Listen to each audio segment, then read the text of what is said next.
Well, hello, everybody. All right, then. Seems like, yes, hello, everybody. I think we're live. Perfect. Okay. Before we get started, I just wanted to say the inspiration for doing this was a question from our old friend, Mustafa Ahmed. He asked for help in letting go of stories. And so, as many of you know, we just had a live retreat here in the Sedona Method world. And it was called, what was it called? Beyond Stories, I believe. And it was about letting go of stories. So I'm really happy to share what I can, what I picked up from that. So stories.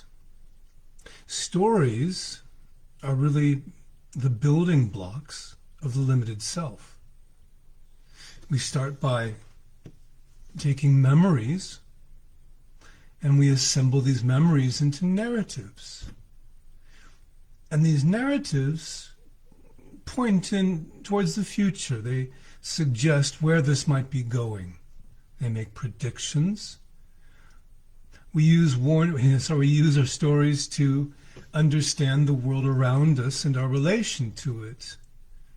And we use our stories to communicate to others, to share our experiences and to connect.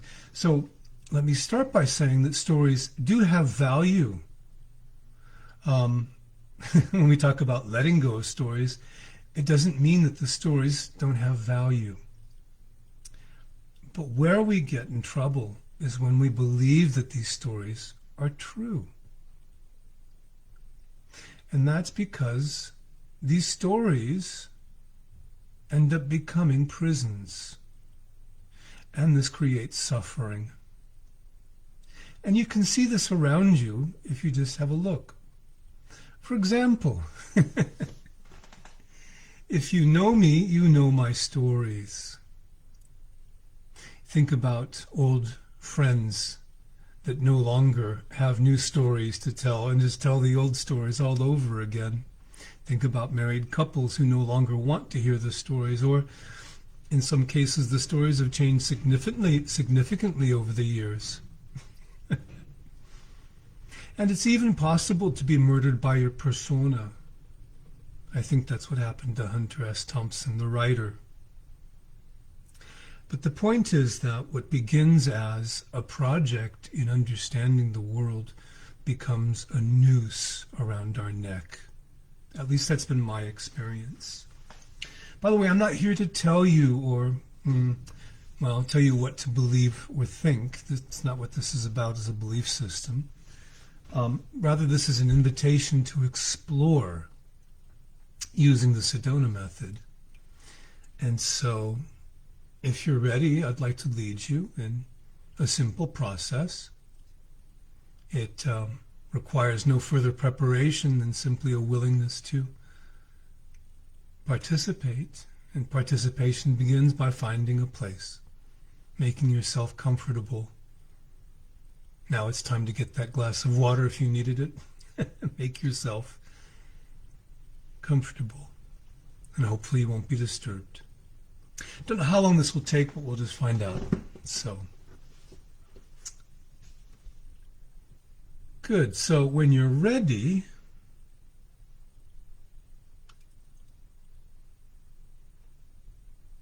just allow yourself to be. Allow things to settle.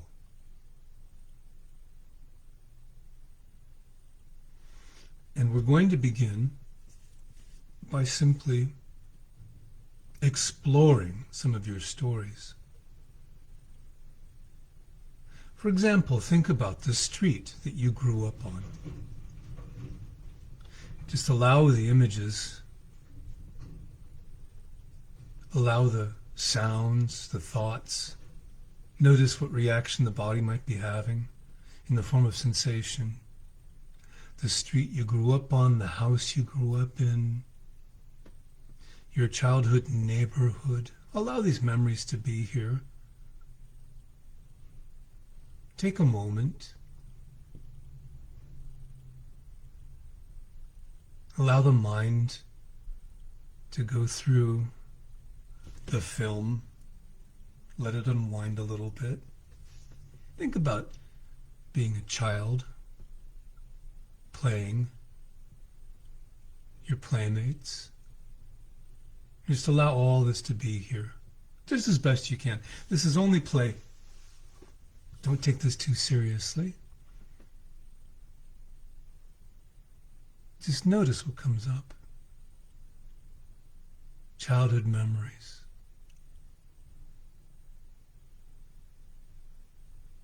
And just observe yourself observing. Notice that those thoughts come up. And just watch them as they rise and fall, as they do. Thoughts of childhood, siblings, family. Just notice what comes. And there's no wrong answer. And just allow it all to be here and just notice how it shows up. Notice also any reactions in the body, any kind of tension or clenching, a racing of the heart, whatever. The body reacts in so many different ways. And some of us feel more in the body than others do. So just notice what's happening in the body in reaction to childhood memories.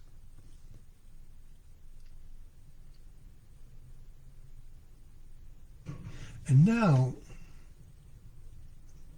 notice the sense, any sense, in which these might seem just a little bit unreal.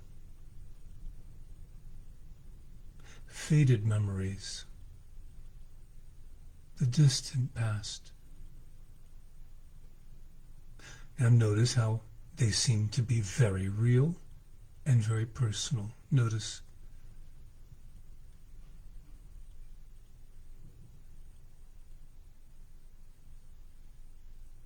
But then check. There might also be a sense in which these are a little bit unreal.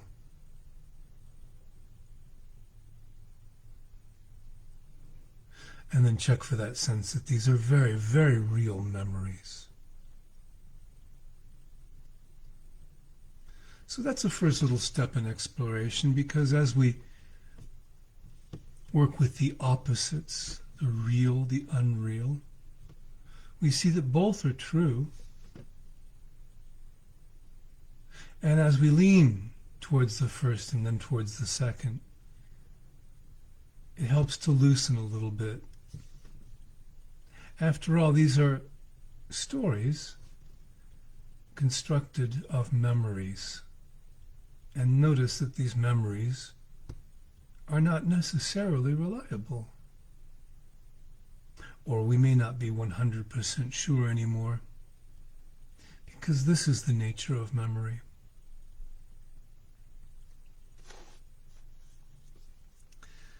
And so think about the stories of your childhood and past, and what that means to you today, how that has built you into the person that you are today. And just allow those stories of childhood constructed from memories to seem as real and serious as they seem to be.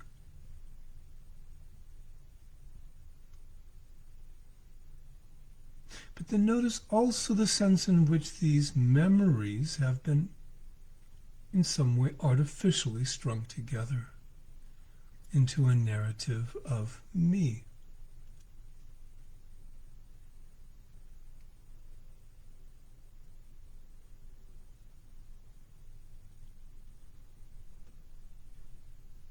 And shall we get to the heart of the matter now? If you're like most people,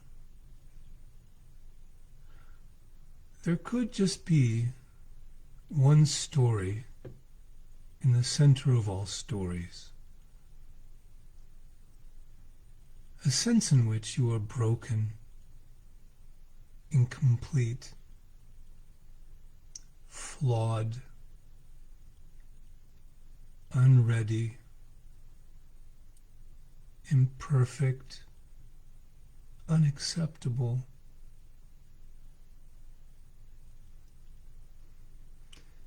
Any sense that you need to work at it.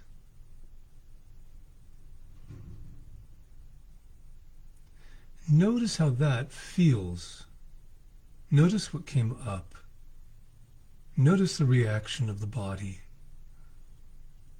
Just allow that sense of the story of me to be here. Just as best you can, and just whatever came up. Could be anything.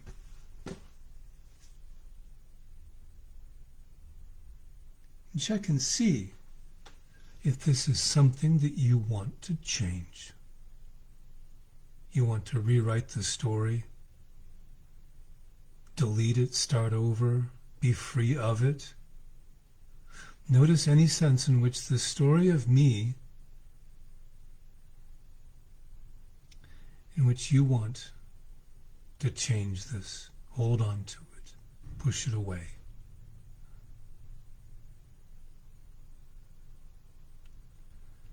And let that be like that, just for now, since it's that way anyway.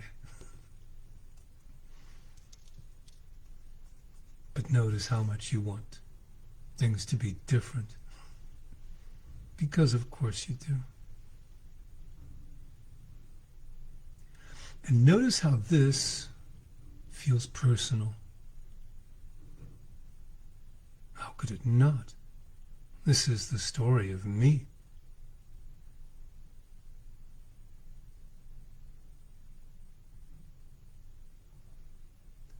And then notice the sense in which this really is just a story.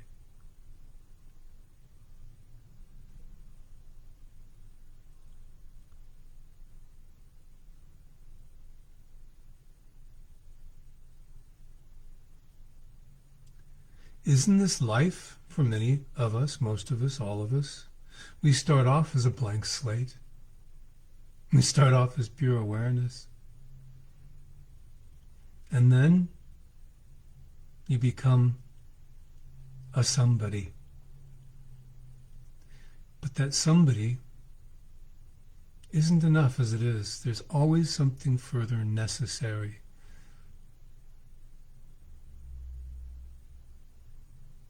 You start out with your parents telling you to do this and to do that.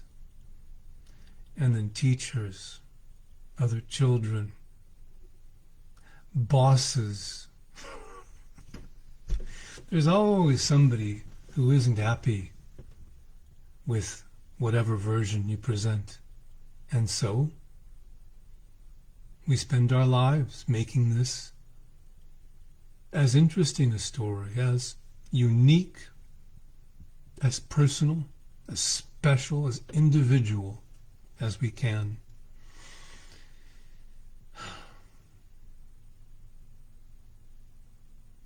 And it's never enough. Notice how that feels.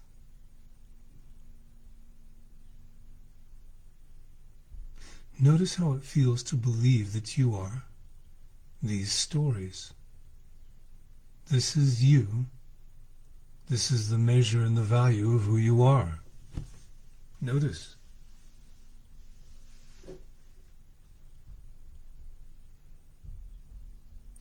But then notice also the sense in which all of this is just story. Because after all, didn't you choose these memories? And weren't you rather selective about the memories you chose to construct the story of me? Did you choose your best moments? Or did it mostly have to do with those times that you hurt, you failed, you lacked? Again, notice stories are very selective.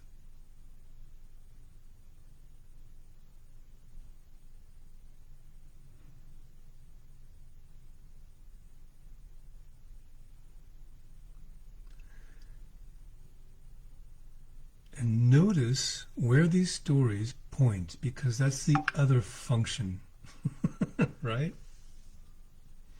Your stories make predictions. And frankly, many of these predictions are apocalyptic, right? We have, again, authorship of our stories, and this means that in some way we're also choosing where these stories go. And what most of us are looking for is the Hollywood story arc, the happily ever after, or if you prefer, the hero's journey.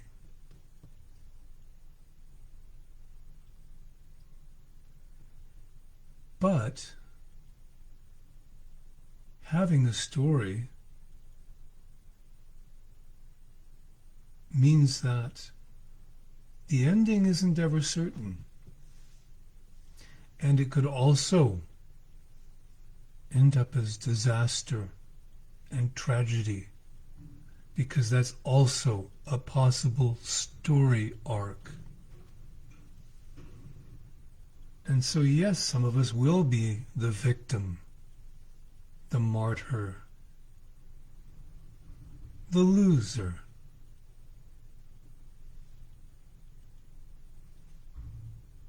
And notice how this feels when you believe that your stories are pointing in those directions. And notice how that shows up in the body.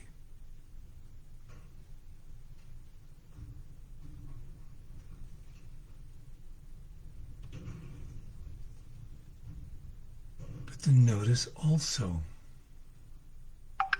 the emptiness in space that surrounds and interpenetrates all sensation.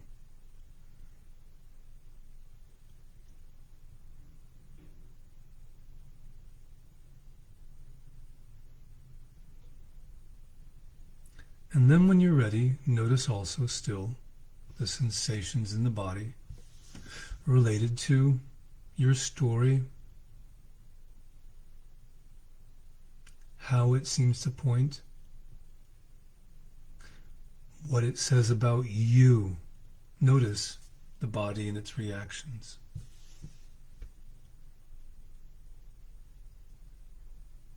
And then check, is this you? Or are you aware of sensations in the body? Are you aware of thoughts running through the brain, arising in awareness, fading, disappearing? And just for a moment, can you rest as that which lies beyond all story, that which has no beginning and no end, that which has always been and always will be.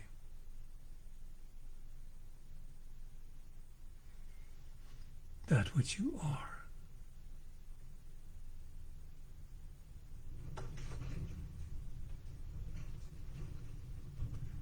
And notice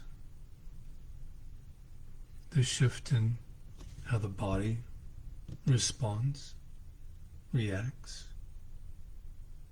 Notice what sensations appear in awareness. Notice what thoughts. And notice the stories.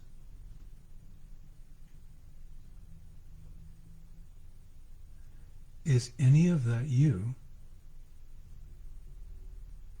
or are you that which lies beyond all stories?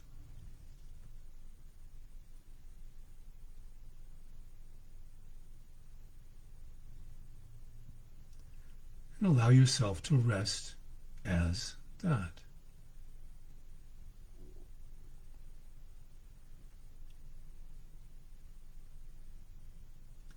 And finally, could you simply love your story? Understanding fully that it's a story.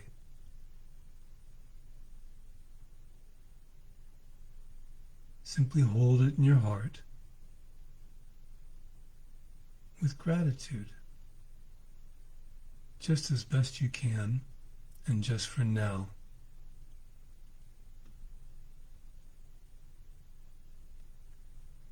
Allow yourself to rest as that which is aware of all stories.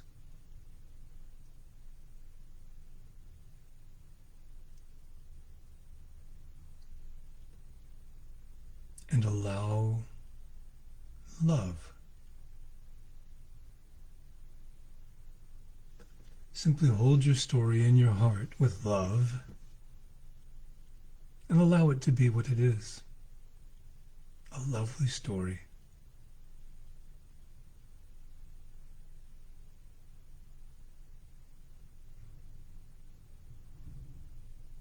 And remember that it's always just a story. Might be a pretty good one.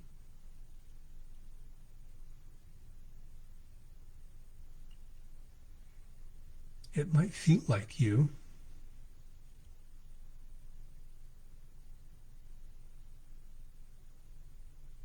Just allow it to be like that. And allow yourself to rest as that love. Just for now.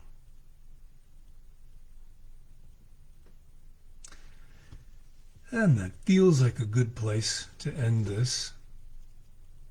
This recording will be later available on YouTube as well. So if you enjoyed it, then you can always go back and listen again and get more from it. And finally, since we're here, I'm happy to announce that my flagship course, Working from the Heart, will launch on October 22nd, which is a Sunday, I think 11 days from now. So I hope you can take part in that. And finally, I will be raising the price for the course on Saturday. Thanks, that's it for now, and see you again soon.